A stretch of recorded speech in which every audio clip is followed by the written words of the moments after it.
Saul's jealousy. After David had killed Goliath, Saul took David back to his place and wouldn't let him go back to his father's family anymore.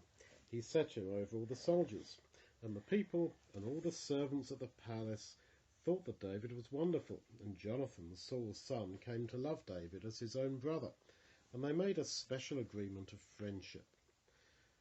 But when David had come back from killing the Philistines of the cities of Israel, singing and dancing to meet King Saul with their cymbals and their tambourines, and the women sang to each other as they played and said, Saul has killed his thousands, and David his 10,000s. Well, I've heard this song lots of times, and because Saul was jealous, because the quicker you go, the more you get.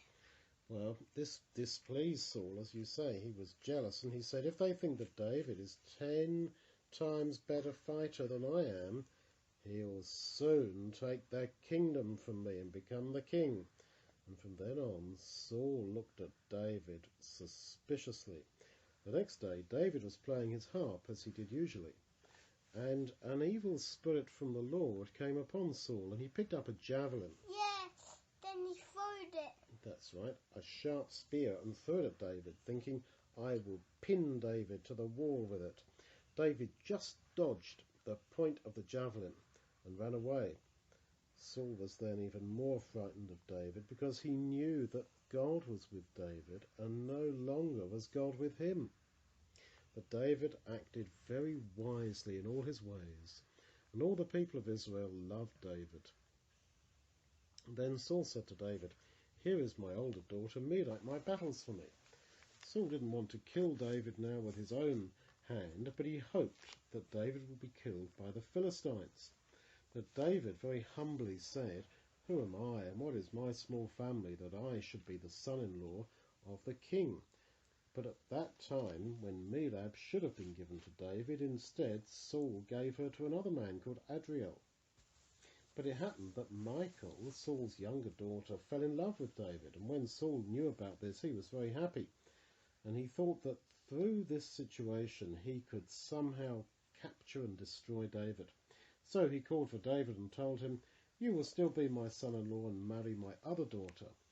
And he told his servants, tell David secretly, and that you all love him, and that he should be the son-in-law of me, the king.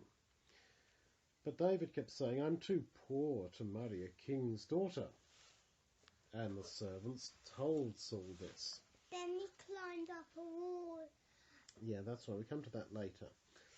So what you see here is poor young David, though he was so young, he was suddenly in a really complicated situation. And it keeps saying that he behaved himself very wisely. And although you're young, that's what you've got to do, because you can end up in very difficult situations sometimes where you have to be wise. So these servants were telling David one thing, and David knew that Saul was trying to kill him, and that Saul was not sincere. And there he was, in love with Saul's daughter, and Saul's son Jonathan was his best friend. Yes, because he wanted to really marry him, did he? That's right. So then Saul said that David had to kill 100 Philistines, and then he could marry his daughter. Well, David went out and killed 200 Philistines. And so David and Michal got married. And Michal loved even more angry.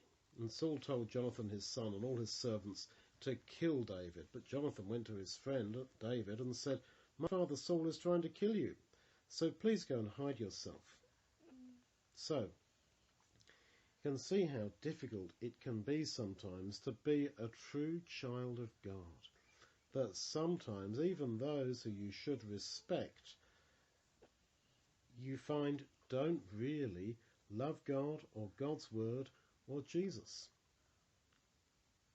So Jonathan used to go and secretly meet with David and tell him what was going on in the palace and what his father was thinking.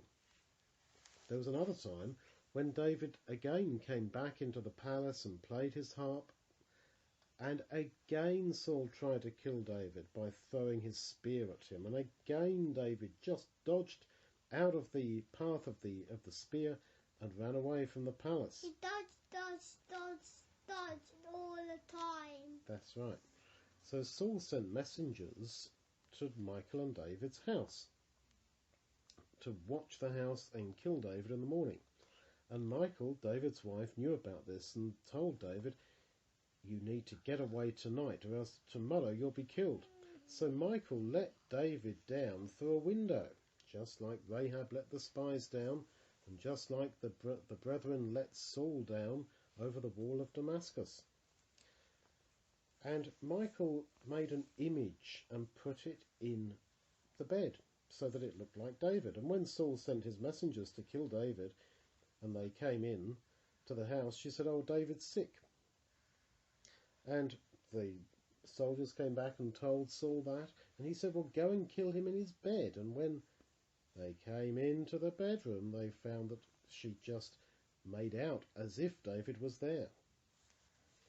Saul said to his daughter Michal, "Why have you deceived me and helped my enemy to escape?" David ran away and stayed with the dear old prophet Samuel at Naioth in Ramah. So, again you see how difficult it was to be wise.